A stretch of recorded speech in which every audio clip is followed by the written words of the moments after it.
Willy and DMase coming your way here on this, what day is it? Tuesday. SEC Media Days going on down in Dallas. Josh Heupel's at the podium. Let's see if we can catch the last couple minutes of it, and then we are going to give you a great show today. We've got a lot of Tennessee talk, a lot of Georgia talk today. Those are two of the early featured teams at SEC Media Day. We got a lot of things to discuss. Chad Withrow is going to join us for some Tennessee perspective a little bit later in the hour. We've got a Will Levis topic that really ties into SEC quarterback play, college quarterback play. I think that's going to be something you really want to discuss. And for all the Predator fans out there, be listening during the second hour of the show between 12 and 1. We don't have the exact time, but we will be joined by Steven Stamkos, who was in Nashville for the first time as a Nashville Predator. I can remember when PK Subban came from the first time. I don't think Steven Stamkos is going down to Tootsie's to sing like PK did, but he has got a presence. You know, he is a big, big name that's become a Predator for the first time. We're going to talk to him during the middle of the show, during the noon hour.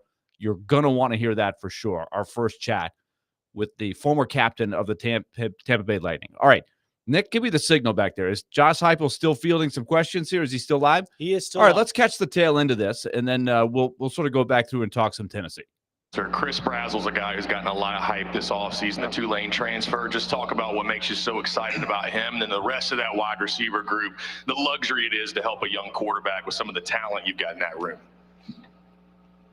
It's always a luxury as a quarterback to have guys that have the ability to separate, create bigger windows, to have length to go up and attack the football, have the skill set to defeat press at the line of scrimmage, let you get the ball out of your hands, not sit back there and take a bunch of hits.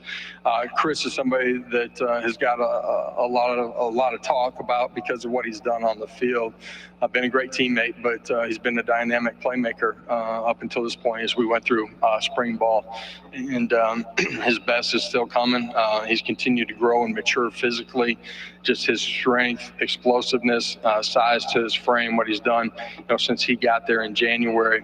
Really excited about him and looking forward to having a great training camp with him.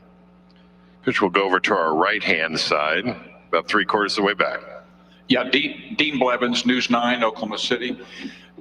Josh, back on Nico, it sounds like the learning curve that you're expecting that him to hit the ground running, and it's not going to be any wait till mid-season to gain your form. Is that accurate?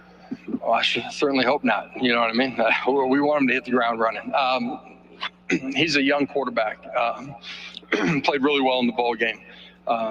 He's going to continue to grow through all of his experiences here throughout the course of the season. He's only going to continue to get better from all of those.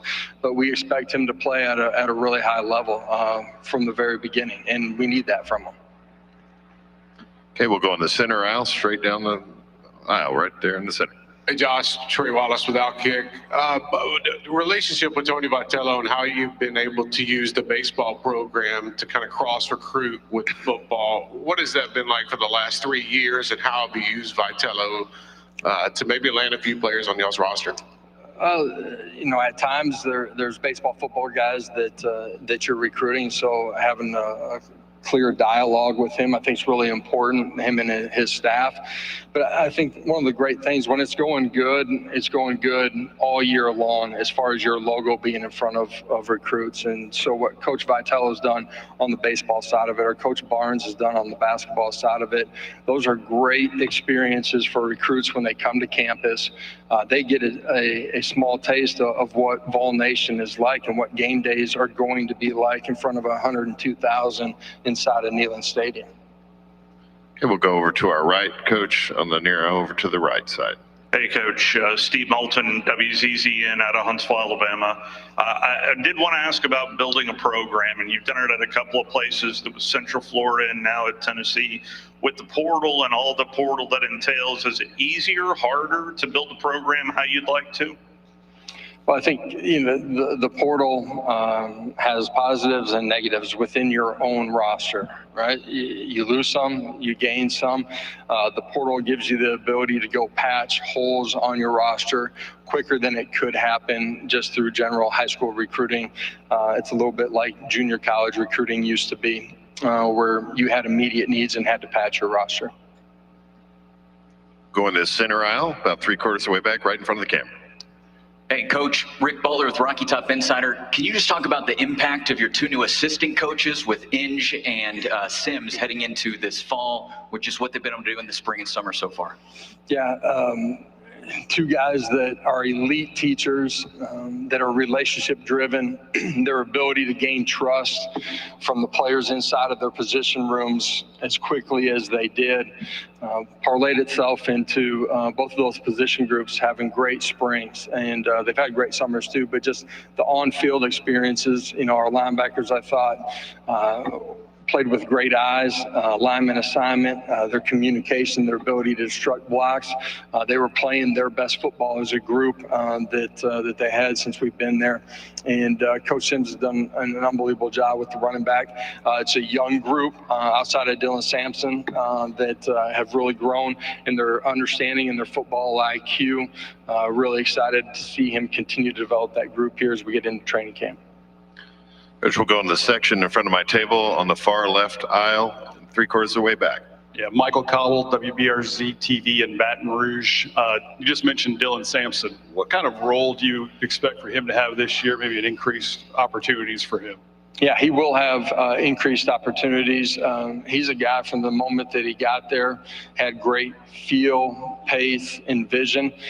He's done a great job with the ball in his hands and out of his hands. He's become a really good pass protector. He's got the ability to help you in your return game as well. After his freshman year, his ability to impact his teammates, Dylan's one of the strongest leaders that we have inside of our locker room. Just a dynamic personality that isn't afraid to call on his teammates and make sure that they're meeting the standards. He's going to have a great year for us. We'll go back over to the left-hand side in the orange. Hey, Coach, Bruce Marshall from WHBQ in Memphis. A schedule question for you. 2 years ago, you had that game at Pitt that I really thought kick-started you guys early in the season. And last year, you didn't really have one of those away at the game in Nashville last year, the opener. But this year, you got that NC State game in Charlotte, the second game. How important is that for you to get a game like that, a tough non-conference game early? Do you think that can serve the same purposes that Pitt game did 2 years ago? Yeah, every season's different. I'm not sure you want to necessarily go into overtime to kickstart your season, but it certainly helped. NC State's really good program. Coach Dorn's done a really good job there. They're a really good football team. That'll be a big time matchup Saturday evening over there in Charlotte. If you have a question, we have time for one or two more. Raise your hand, we'll get a microphone to you. All the way up at the front. Guys, if we could get all the way up at the front. Got one right in the front row.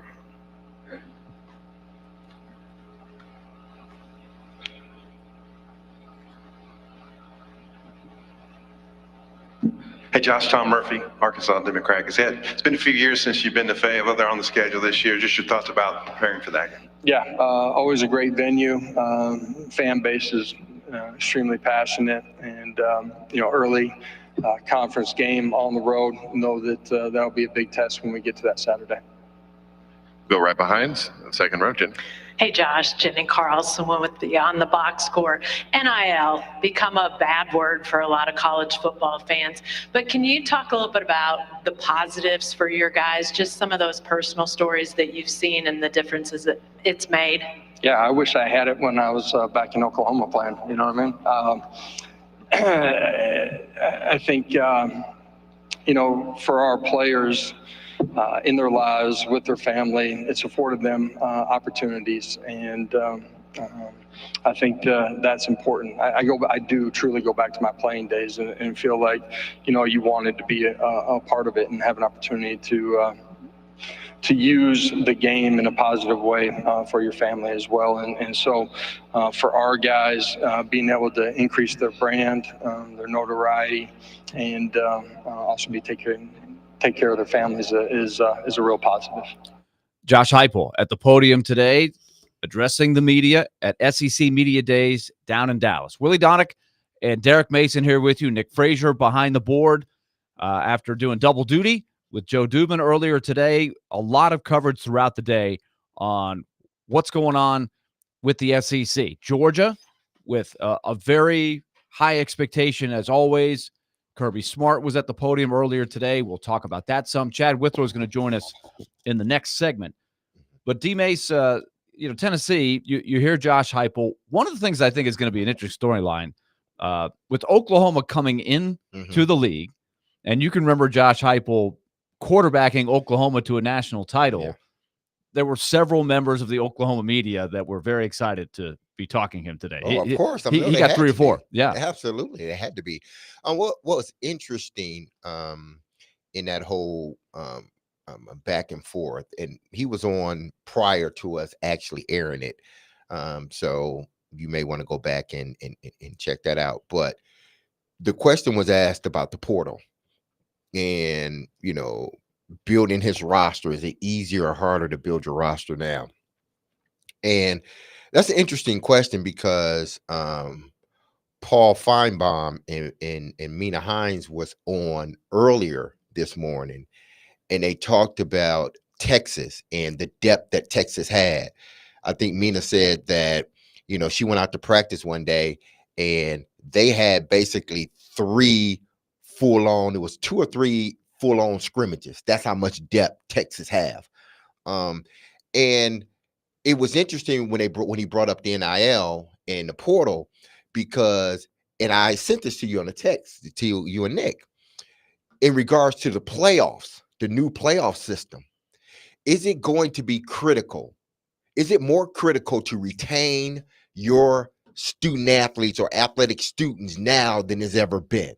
Because once you get in the playoff, if you don't get that first round bye, you got to play 4 games. Right. So you're talking about the 13 on top of, 4 on top of the 13 you've already played. If you play in the SEC championship game, yes, you're 13. You would play 13, and then let's say you lost the game. Yeah, so now you go back to the end of the line. Right. You got to play 4 more games. So you in theory could play 17 games. And somebody said if you played Hawaii, you would have 18. I don't know if that would be the gauntlet there, but either way, that's a long season. It's a long season, so it's going to be critical, I think, more than anything, now that they continue to expand the college football playoffs, which means more games are going to be added. The rosters need to have, no longer can it be, okay, we got our top 22, and then a bunch of the guys are like development guys, freshmen and sophomores. We're developing them. They're not going to play at all. We're fine. We may let them play in a bowl game, how it goes, and let the underclassmen play. But now you got to make sure, because on top of the 12, let's just say 12, but on top of the 12, you got 4 more. So this is going to be a war of attrition now as you continue to go. So it's going to be critical that these colleges retain their student athletes, or they're going to have to each and every year dip into the portal pool and try to pull out 3 or 4 guys that can help with the depth. It doesn't have to be a 3 or 4, 4 or 5-star guy. It could be a 3-star guy, but it helps with the depth. And then, like you said, with Texas, just sheer numbers too. Exactly. You can, one strategy could be, find walk-ons who aren't officially on scholarship, but you find ways with NIL to make it worth their while to come. You just never know how deep you're going to want to go, but a team with very big resources like that could probably approach it that way. I heard Nick Saban, and by the way, Nick Saban on the SEC network desk is upgrading the level of that conversation. It is. I love him on nothing there. Against the guys that have been on there, and because those guys are good. Yeah. But Nick Saban is bringing a perspective to the desk that is incredible. He knows the whole league. He knows everything that's going on. He is working. Damn, they'll know every player. Yes, and he's not just rolling in and saying, "Hey, what do you guys want to talk about?" He is working at this. Like, he is talking to the coaches. He wants to know exactly what's been going on the last few months. Like, he is prepared for this, and I am enjoying the heck out of it. I'm learning a lot.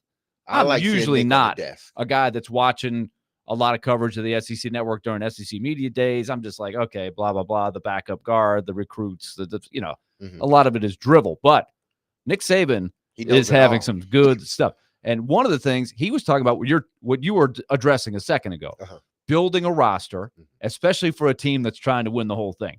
You're thinking about 16 or 17 games. Yep. You're thinking about how if you've got one thing Nick Saban was talking about today was you think maybe the perception is that freshmen just sit for several years, but he said that doesn't always happen. He says it's actually easier sometimes at Alabama or Georgia or Texas to get in there because there's a constant turnover. Guys are going pro after 3 years. Guys who aren't playing, who are high recruits, are bolting to go somewhere else. So that next guy, who oftentimes is a freshman or a sophomore, is got to be ready to step in there. So there's so many different avenues going on. Investing in the backup quarterback, like Carson Beck is in his 5th year at Georgia. He sat for 3 full years, but they got him to stay, and they're reaping the benefits of that. So there's just a lot of things going on that coaches have to worry about with attrition and everything. Another thing that Kirby Smart said along those lines, he says, I've got to have a physical camp. Even though I can sit there and say, well, we're going to be playing football in December, I got to save my guys. He said, I've got to build that physicality. I've got to have a physical camp if we're going to be able to get through the season. But you could lose a couple of guys during that time. That's the catch-22, right? So you got to be very careful in how you run your camps. It almost reminds me. You remember Willy back in the day when you were on the football team, because they didn't do it much in basketball. You just couldn't. But you're on the football team and you have your starters on offense and your starters on defense, which a lot of times they went both ways. But I remember playing a lot of teams. Now in the city, we didn't have like a bunch of guys. Everybody had to play both ways. But when you play a team outside the city, they had a starting offense, a starting defense, and then they had some other guys. So when you look at their sideline, it's about 80 guys. So if somebody goes down, they can always plug somebody else in. That's what it's going to be like in this year's college football. At least I believe, is that because you're playing so many games now, that's if you get into the college football playoffs. You're playing so many games now, you have to, like Nick said, those freshmen are more than likely going to play now. You got to be very strategic in how you put together your roster now. Because if you're Georgia, Texas, Oklahoma, Michigan, Alabama, Georgia, and in your mind, you're thinking, we're going to make the playoffs. But are we going to have the bodies if indeed we need to play 4 games in a row? Because you're asking these guys to play 13 plus the 4 potentially, which they've never played. Right. There was even a question today for Kirby Smart. If you're winning a game easy, do you pull guys earlier than you would before, knowing that you've got a long way to go and you're trying to develop other players and also keep your guys fresh for a longer season? These are all questions that are coming up. Now. This is all new. Josh Heupel today talked about how he feels like he's got a much deeper roster than he's ever had since he's been at Tennessee. We're going to talk to Chad Withrow about that. Expectations for Tennessee in this new SEC with Oklahoma, Josh Heupel's alma mater, and Texas coming into the league. Tennessee goes to Norman, Oklahoma to play against the Sooners on September 21st, a big early season matchup there. So we'll talk to Chad from Hot Mike with Hutton and Withrow next here on 102.5 The Game.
Willy and DMase continuing here on 102.5 The Game.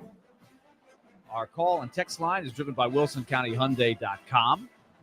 We'll activate that here pretty soon. And don't forget, be listening during the noon hour. Steven Stamkos is going to join us. He's in Nashville for the first time since signing with the Predators earlier this month. A very exciting move for the franchise, and we will catch up with him later. But you hear the beginnings of the Rocky Top starting there. Tennessee is at the podium. They are front and center stage right now down in Dallas at SEC Media Days. Chad Withrow joins us from Hot Mike and Hutton and Withrow. With Hutton and Withrow, you hear Jonathan Hutton joining us every Wednesday on the show.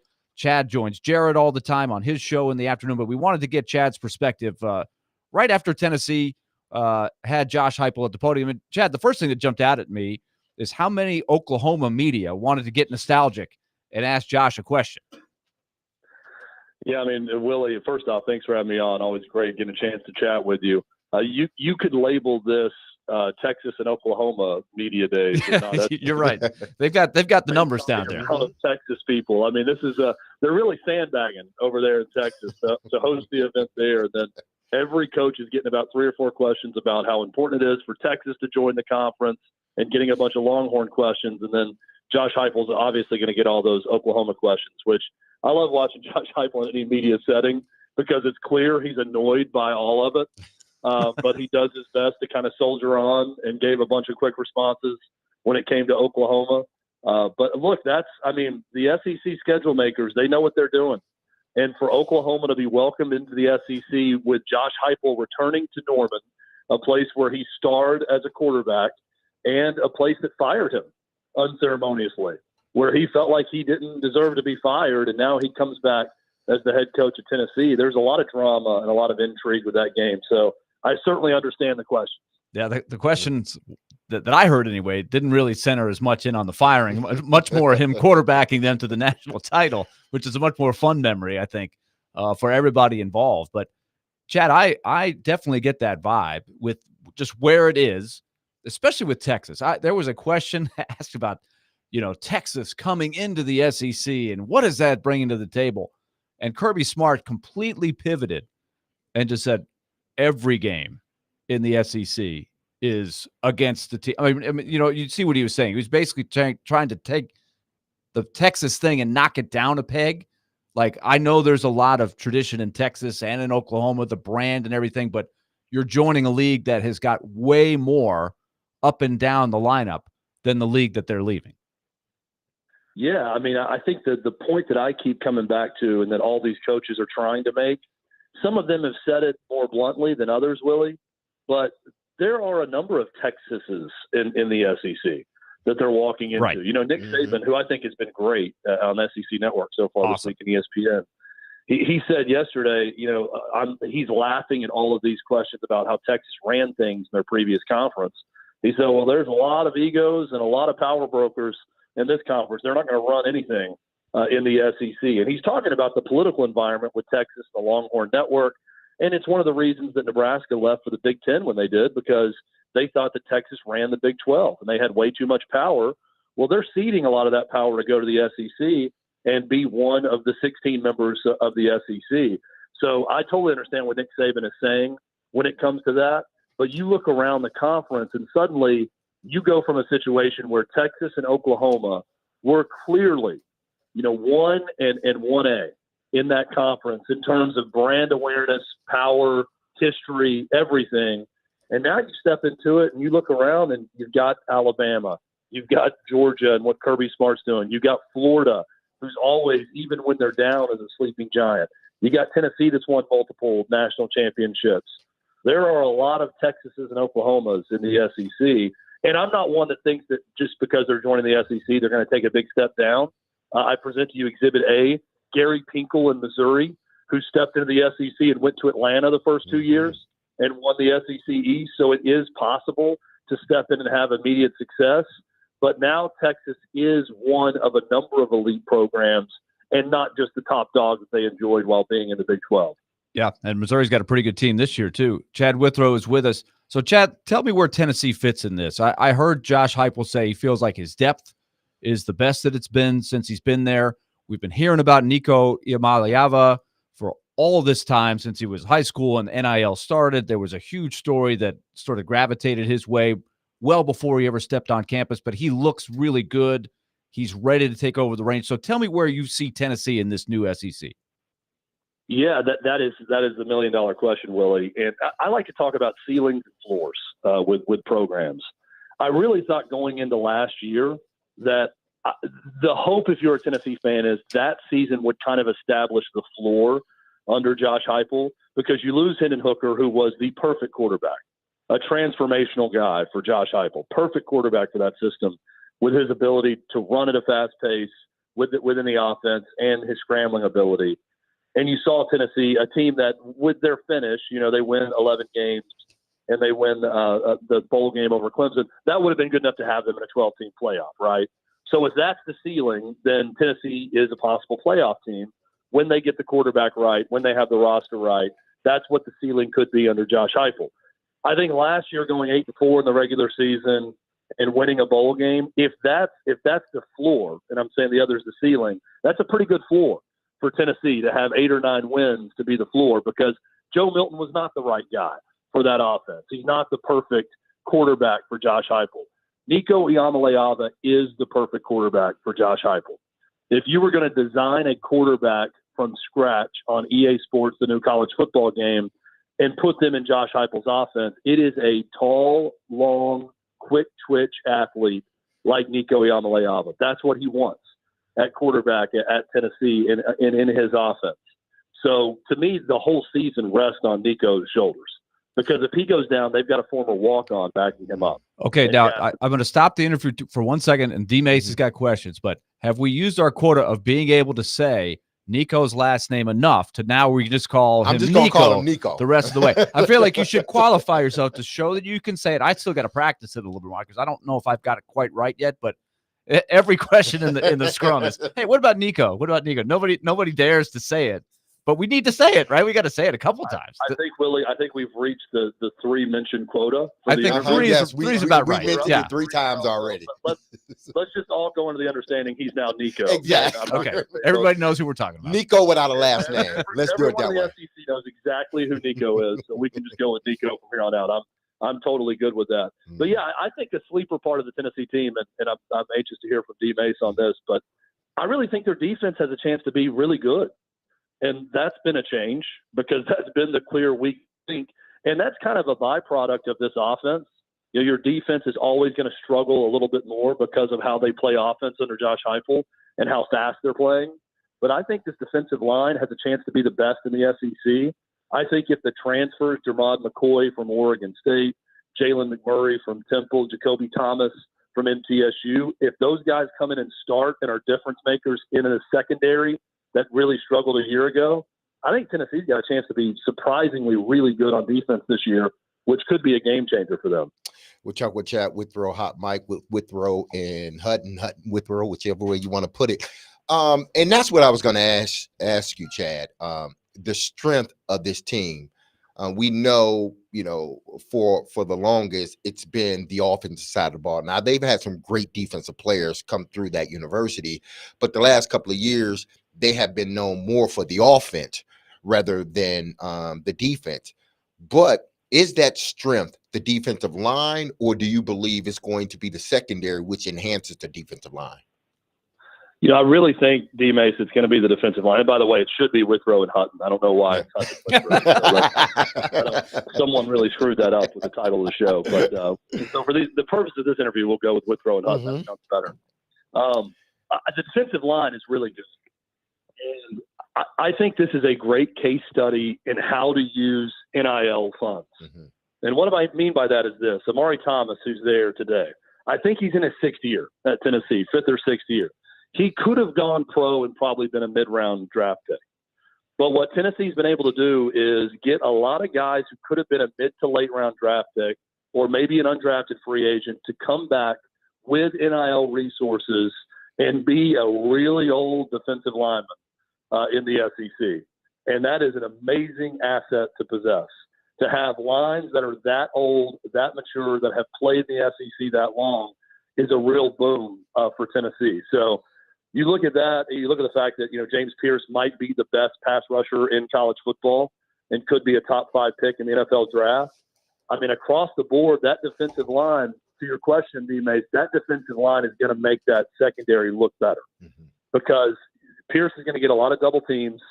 It's going to open it up for everyone else. I think Amari Thomas is a great disruptor in the interior of the defensive line. That's where I think the strength of this defense lies. They got Keenan Pili coming back, the transfer from BYU. He played in about the first half, I think, against Virginia before his season ended with an injury. He's going to be a leader. He's, I think, 25, 26 years old after his Mormon mission trip. Tennessee's got a very old defense that has a chance to be really good, and that's something we haven't seen in our Josh Heupel yet. Now, Chad, looking at the way that the college football playoffs are structured now, Willie and I was talking about this because I was listening to SEC Media Days this morning, and Paul and Mina Hines was on, and they were talking about Texas and the depth that Texas have. They went to a practice, and Texas was running 2 or 3, 4 scrimmages offensively and defensively. Is it going to be critical now that the new format has changed, college football playoffs, that teams retain their players to build depth? Because no longer is it 13 games and +2, it's 13 games and +4. And if you don't win your championship, you get sent back to the end of the line and you got to play 4 straight games, in order to win a championship. So is it going to be a little bit harder for teams based upon, the depth of each individual roster? Is it a little bit easier to make it or harder, you think? I think it's the hardest thing to do in college football right now is to convince players that are former 4 or even high 3-star players to stick with it when they're not a starter or they're not currently in a 2 deep and to stay with the program. And yes, it is imperative for depth that you have guys that are willing to wait a couple years to see a lot of playing time. And if you can facilitate that within your program and you got the magic formula to do that, then I think you're going to have a lot of success. But what we're seeing is more of what Ole Miss does with Lane Kiffin, where they're just replenishing their starting lineup every year with transfers. They're going into the portal and saying, hey, if we have to completely change out our entire defensive line, we'll do it through the portal. If we need to change out 3 or 4 offensive linemen in the portal, we're going to do it next year.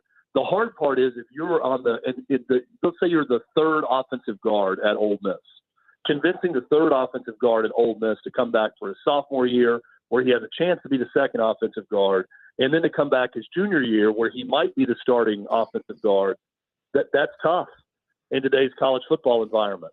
So, yes, I think depth is very important, obviously, for every team, but how you hold on to that depth with players that have been in your program that know the system and convincing them to stay is really, really difficult, especially when you can just go the Ole Miss route and completely replenish your roster each and every year and go big into the portal with some big money, big name guys and bring in an immediate starter.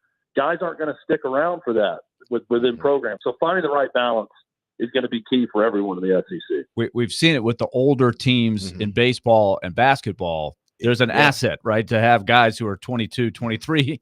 I don't care how good your freshmen are. Yeah, when you're 4 or 5 years younger, and it'll be a little different when the COVID guys finally go. You mentioned these 6-year guys. This should be the last. This is the last year. Thank goodness. And girls. Yeah, because that was unfair to everybody, I think, except for that class or those 2 classes.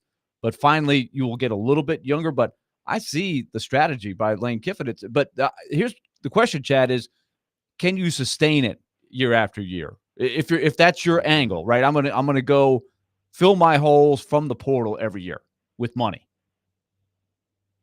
I don't think you can sustain it. I think it's really tough. Maybe Lane Kiffin is one of those coaches that can make it work, Willie. But I think finding the right balance, like you can't sustain going all in on either one.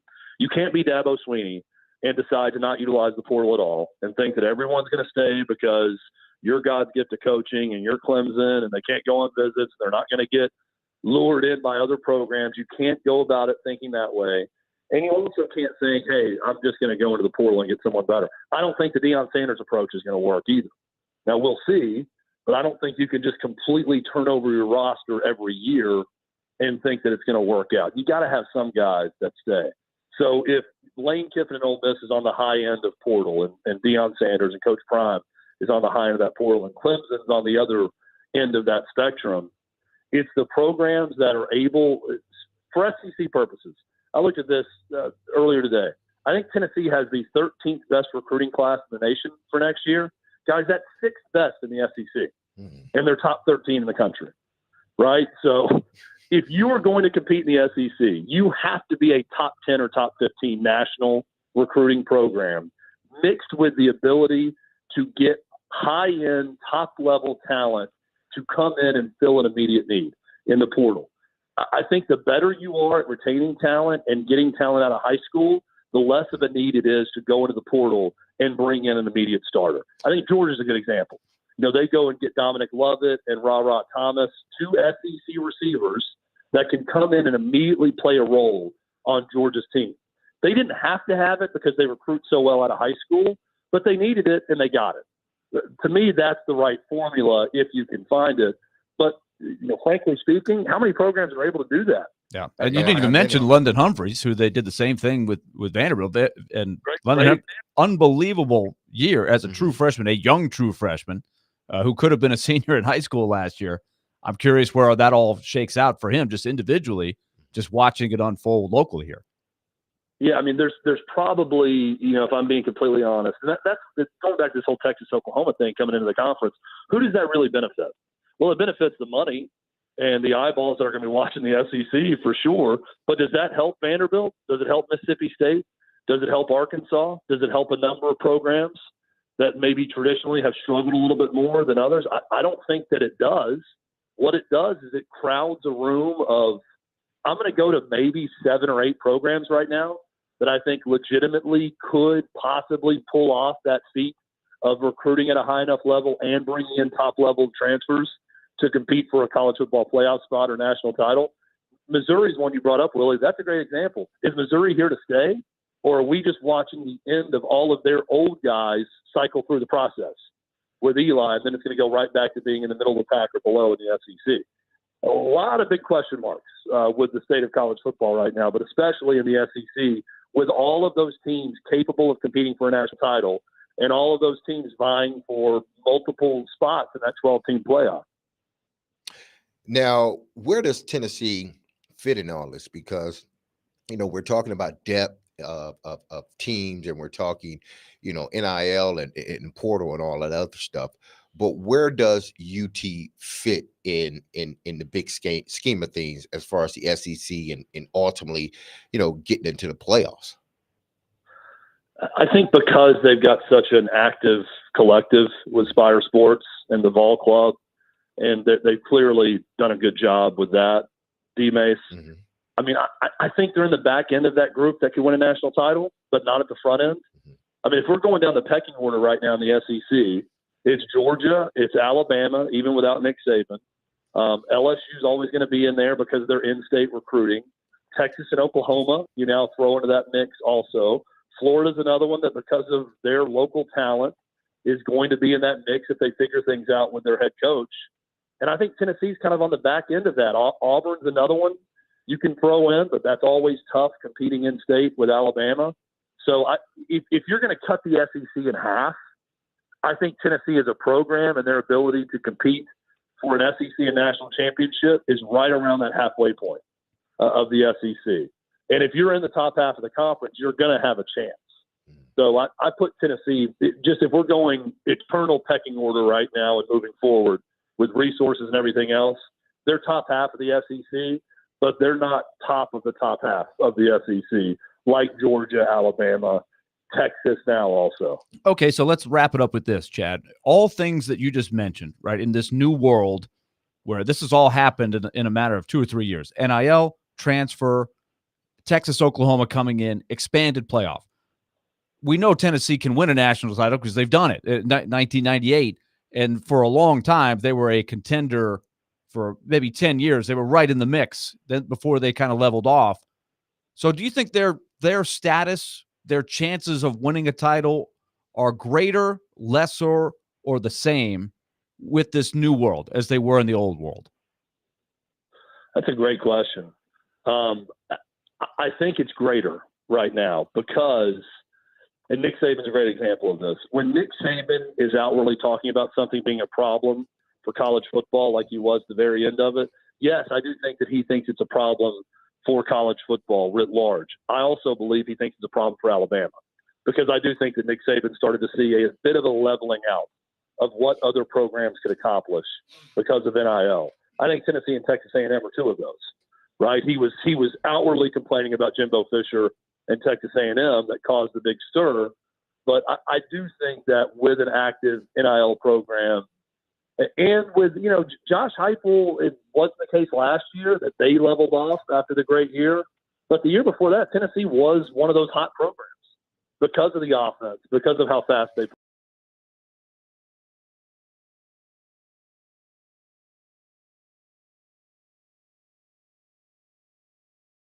relevant year in and year out are greater because of the current flux of college football. But that is certainly not the case for every program. I know Clark Lee talked about it at Vanderbilt. London Humphrey is a great example of that, Willie. There are other programs who are going to struggle in this current wild, wild west environment. Chad, thanks for joining us. Great stuff, as always. And we'll check in with you down the road. And we got your partner. We'll ask him about the title of the show. Tomorrow, we're going to propose a switch. Of the title. I've got a huge ego, as you guys know, every week. So just when he comes on, just make sure you call it Hot Mike with Hutton and Withrow. Okay. But when I join you again, it's Hot Mike with Withrow and Hutton. You got it. All right, we can do that. We can do that. All right, Chad. We'll talk to you soon.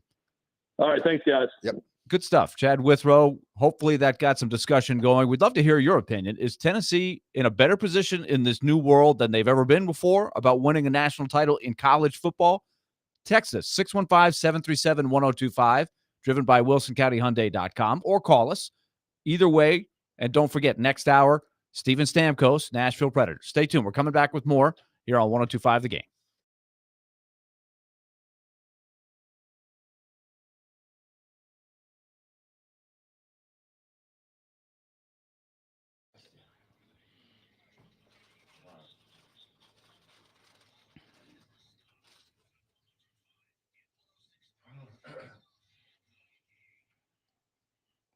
All right, we take it to the bank, and I went down hard last night with the polar bear. He did not get out of the first round. Pete Alonso, what happened in the home run derby? Pete, I think we need a new batting practice pitcher. I'm going to blame it on him. But we take it to the bank on Fridays. We have a lot of fun thanks to our friends at F&M Bank. Banking made easy on purpose. We do our fun predictions every Friday on the show. F&M Bank's team of dedicated financial experts is committed to guiding you every step of the way in whatever process you're looking for. Application to approval. Maybe it's a HELOC. Maybe it's a business-to-business loan. Maybe it's just setting up a simple savings account. F&M Bank aims to please. They provide a seamless process completely tailored to your unique needs. Go to myfmbank.com and find the nearest location to you. They've got 20 of them in our listening area. You can find one very easily. myfmbank.com. Equal housing lender, member FDIC.